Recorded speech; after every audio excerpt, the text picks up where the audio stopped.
तो इंस्पेक्टर ऋषि के एपिसोड 2 में स्वागत है आप सभी का, जिसका नाम है devil is in the details. अब मैंने फर्स्ट एपिसोड में आप लोगों को बोला था कि क्या वो लड़की बचेगी या नहीं बचेगी, क्योंकि उसको पकड़ के एक आत्मा ले गई थी। तो अगर आप लोगों ने फर्स्ट एपिसोड नहीं देखा है तो उसका लिंक डिस्क्रिप्शन में है, आप लोग पहले वो जाके चेकआउट कीजिए और फिर आगे सेकंड एपिसोड देखिए। इस एपिसोड की स्टार्टिंग होती है चेन्नई में कुछ दिन पहले, जहां पे दिखाया जाता है कि इंस्पेक्टर ऋषि को एक टकला आदमी बहुत बुरी तरह धो रहा है और उनको धोते ही जा रहा है, लेकिन इंस्पेक्टर ऋषि भी उठते हैं और उस टकले को बजा देते हैं अच्छी तरह और उस टकले को मार के गिरा देते हैं। तब वो बाहर आते हैं और देखते हैं कि एक लड़की बेसुध पड़ी हुई है, उसके मुंह से बहुत ज्यादा खून आ रहा है और ऋषि आके उसको बोलते हैं नो तुम मर नहीं सकती। और तभी उस लड़की की आंख खुलती है और वो होश में आती है। इंस्पेक्टर ऋषि कहते हैं कि तुम्हें कुछ नहीं होगा, मैंने तुम्हें बचा लिया है। फिर ये कहानी शिफ्ट हो जाती है चेन्नई पुलिस पे। चेन्नई पुलिस बोलती है कि तुमने उससे सलाह ली है या फिर तुमने उसको फील्ड पे भेज दिया है ऋषि को, क्योंकि ऋषि जो है वो सिर्फ सलाह दे रहा होता है एक पुलिस वाले को, लेकिन एक पुलिस वाला कहता है कि तुम मिशन करो और तुम उस लड़की को बचा के लाओ और उस सीरियल किलर को पकड़ के लाओ। अब भाई दूसरा पुलिस वाला कहता है कि हमें ऋषि को शाबाशी देनी चाहिए। इसके बाद उसको केस सौंपा जाता है उसी जंगल के मर्डर मिस्ट्री का, और अब उस पे एक और पुलिस वाला बोलता है कि हम उसको ऐसे कैसे केस सॉल्व करने के लिए दे सकते हैं, क्योंकि उसे तो एक आंख से दिखाई भी नहीं देता है। और पहली बार पता चलता है कि ऋषि को एक आंख से दिखाई नहीं देता है। फिर ये कहानी शिफ्ट हो जाती है ऋषि पे, जहां पे वो अपनी एक आंख धो रहा होता है और उस आंख को धो के अपने आंखों में लगा लेता है और उसको फिक्स कर लेता है ताकि वो देख सके अच्छी तरह। और ऋषि जो है वो सिर्फ एक आंख से ही देख सकता है, उसकी एक आंख नकली है। फिर कहानी शिफ्ट हो जाती है प्रेजेंट डे में, जहां पे दिखाया जाता है उसी जंगल वाली लड़की को जो बचा के ले आई है अपने दोस्त को, और फिर वो बता रही होती है दूसरे फॉरेस्ट ऑफिसर्स को कि वहां पे मैंने एक आत्मा देखी है, वहां पे बहुत बड़ा भूत था और वो भूत हमें खा जाता अगर मैं इसको नहीं बचाती तो। अब भाई वो सच नहीं बता रही होती है कि उस आत्मा का नाम क्या है। और फिर दूसरी वाली लड़की जो घायल हुई थी वो बोलती है कि सर वो वनराची थी, वो यहाँ की बहुत बड़ी डायन है और वो आत्मा है जंगलों की। अब पुलिस वाले उस पर विश्वास नहीं करते और कहते हैं कि तुम लोगों ने गांजा वांजा फूका है क्या, तुम्हारा दिमाग खराब हो गया है, वो आत्मा कुछ नहीं होती है। और वो लोग इनकी बातों पे विश्वास भी नहीं करते हैं। वो जो पुलिस ऑफिसर है उनको खूब डांटता है, बोलता है कि तुम लोगों से एक काम नहीं होता है, अगली बार ऐसा किया ना तो तुमको सस्पेंड कर दूंगा। फिर वो कह के चल देता है। अब भाई दूसरा पुलिस ऑफिसर कहता है सर इन पे गुस्सा मत कीजिए,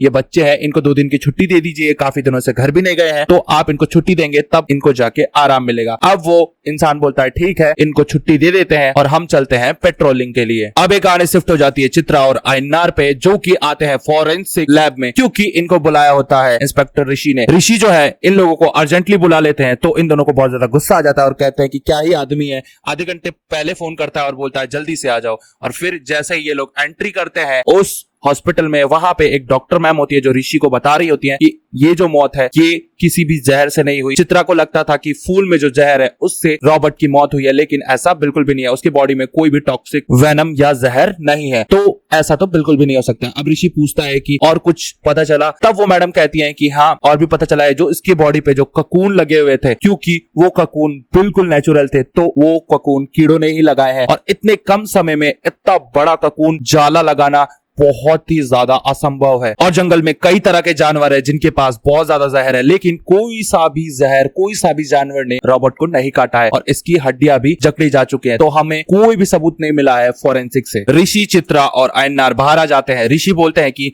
पहले भी ऐसा मौत हुआ है क्या, या फिर पहले भी ऐसे केसेस के बारे में तुम लोगों ने सुना है क्या। अब चित्रा बोलती है कि अगर ऐसा हुआ होता तो फॉरेस्ट वाले सबसे पहले हमें ही बताते, लेकिन ऐसा कुछ भी नहीं हुआ है। अब ऋषि बोलता है कि ठीक है, हमें फॉरेस्ट वालों से पूछना पड़ेगा, नहीं तो हो सकता है ये पहला मर्डर हो और आगे भी मर्डर होते रहेंगे ऐसे ही, या फिर हो सकता है पहले भी ऐसे मर्डर हुए हो। तब जाके वो लोग चले जाते हैं फॉरेस्ट ऑफिसर्स के पास। फॉरेस्ट ऑफिसर्स से ऋषि मिलते हैं और कहते हैं कि तुम मुझे ऋषि ही बुलाओ, और फिर उनकी एक मीटिंग फिक्स होती है डीएफओ से। अब जो डीएफओ है वो एक मैडम रहती है, वो बताती है कि आप लोग जानना चाहते थे ना कि रॉबर्ट की मौत जिस तरह हुई है वैसे मौत कई और लोगों की हुई है या नहीं हुई। तब एक बाला नाम का आदमी निकल के सामने आता है, जो कि अपने ट्रक को ले जा रहा था और उसके ब्रेक फेल हुए। तब वो एक्सीडेंट की वजह से अपने ट्रक से बाहर निकल जाता है और एक पेड़ से टकरा जाता है, और पेड़ की तने इतनी शार्प होती है कि वो उसकी पेट के आर पार हो जाती है। अब वो फॉरेस्ट ऑफिसर्स का मानना यह है कि उसकी मौत जो है इंजरी की वजह से हुई है, लेकिन उसके भी बॉडी पे बहुत सारे ककून लपेट दिए गए थे और फॉरेस्ट ऑफिसर्स को वो लाश सुबह मिली थी, और इतनी जल्दी इतना बड़ा जाला लगाना असंभव था। इस वजह से उनको शक होता है और इस केस का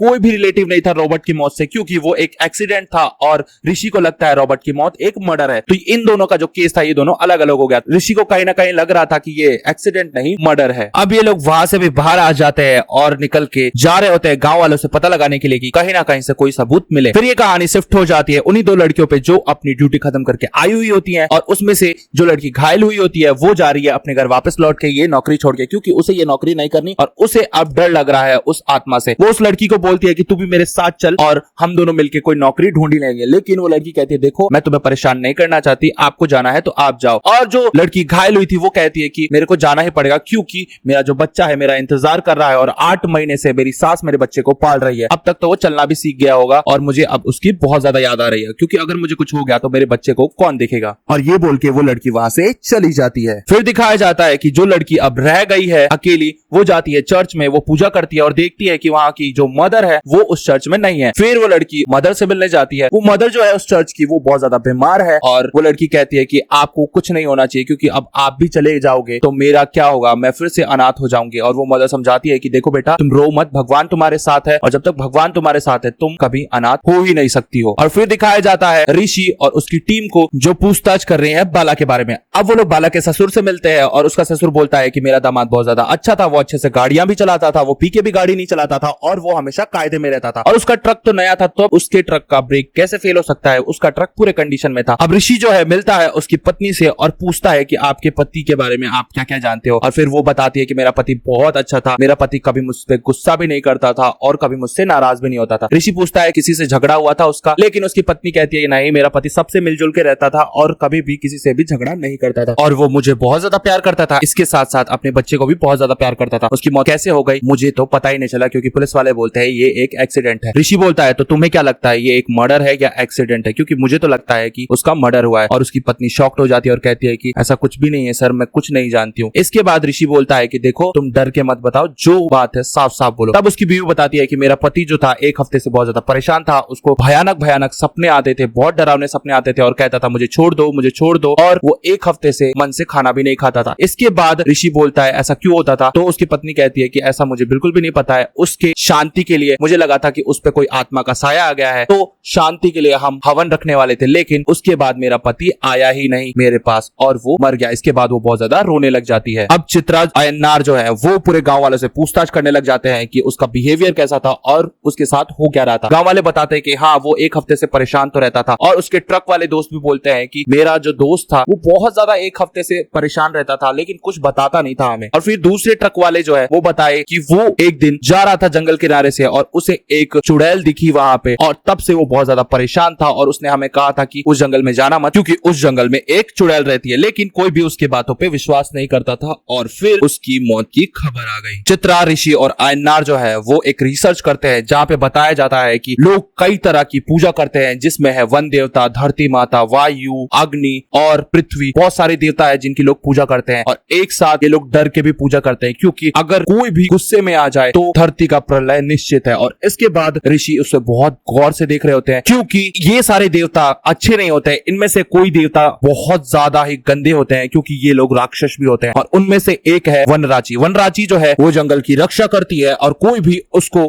खराब करने की कोशिश करता है तो वनराची का जो प्रकोप है वो बहुत ज्यादा ही गंदा होता है। अब ऋषि जो है एक न्यूज देख रहा होता है अपने घर पे बैठ के, तभी क्या होता है उसे दौरे पड़ने लग जाते हैं और उसकी एक आंख जो है वो बाहर निकल के पड़ी होती है। अब ऋषि जो है दवाइयों की तरफ भागता है और दवाइयां खाने की कोशिश करता है, लेकिन दवाइयां खत्म हो गई होती है और ऋषि को बहुत भयंकर तरीके से दौरे पड़ने लग जाते हैं। और इसी के साथ उसे दिखती है एक आत्मा, और आत्मा देख के वो बहुत ज्यादा डर जाता है और ऋषि की जो हालत है वो बहुत ज्यादा क्रिटिकल हो जाती है। और फिर कहानी शिफ्ट होती है एक कॉन्ट्रैक्टर पे जो आता है अपने एक मैनेजर को डांटने और बोलता है कि तुम सही से काम नहीं करवा रहे लोगों से। मैनेजर बोलता है सर सब डर के भाग रहे हैं और जब से उस रॉबर्ट की मौत हुई है इस जंगल में, तो यहाँ काम करना ही नहीं चाहता है। अब वो कॉन्ट्रैक्टर बोलता है देखो मेरे को कुछ नहीं पता है, मैं चेन्नई से 40 मजदूर लेके आऊंगा और तुमको दूंगा और तुम उनसे सही काम करवाना, इस बार गड़बड़ नहीं होनी चाहिए। फिर कहानी शिफ्ट हो जाती है एक छोटी सी बच्ची और एक आंटी पे जो की प्रेग्नेंट होती है और वो जंगल के रास्ते जा रही होती है बातें करते हुए। और वो बच्ची पूछती है कि तुम अपने बच्चे का नाम क्या रखोगी। वो आंटी बोलती है कि मैं अपने बच्चे का नाम बहुत ही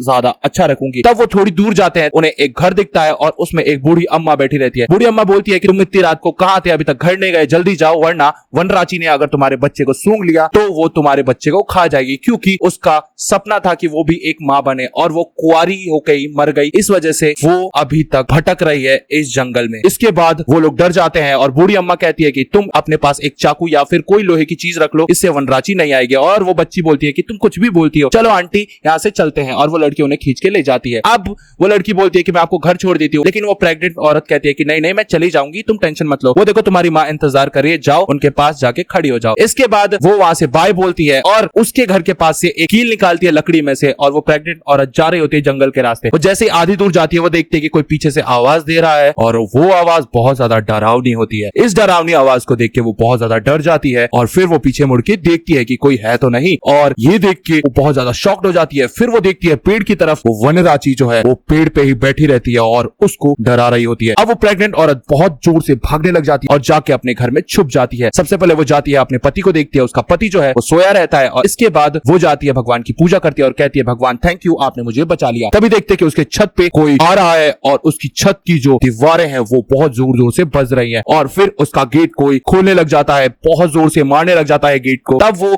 औरत कहती है कि प्लीज वनराची मेरे बच्चे को छोड़ दो, मैंने तुम्हारा कुछ नहीं बिगाड़ा है, और उसका जो गेट है वो बजना बंद हो जाता है। तब दिखाया जाता है कि वनराची जो है वो उसके छत पे चढ़ जाती है और छत पे चढ़ के उसके पति के कमरे में घुस जाती है और वनराची जो है उसके पति को उठा के ले जाती है। अब भाई वो औरत बहुत ज्यादा डर जाती है। इसके बाद वो अपने पति का गेट खोलती है, वो देखती है कि मेरा पति कहाँ गया, और उसका पति तो वनराची के द्वारा छत से ही पार कर लिया गया था। अब भाई वो देख के वो डर जाती है और बेहोश हो जाती है। इसके बाद एपिसोड 2 खत्म हो जाता है। तो क्या लगता है आपको, उसका पति बचा होगा या मर गया होगा, ये तो आपको एपिसोड 3 में पता चलेगा, लेकिन आगे की कहानी बहुत ज्यादा डरावनी होने वाली है। तो दिल थाम के बैठिए और कमजोर दिल वाले अपने मम्मी पापा को साथ लेके बैठिए। तब तक के लिए इस वीडियो को यहीं खत्म करता हूं। चैनल को सब्सक्राइब कर दीजिए, वीडियो को लाइक कर दीजिए और बहुत सारा कमेंट कर दीजिए। तब तक के लिए tata bye bye, see you.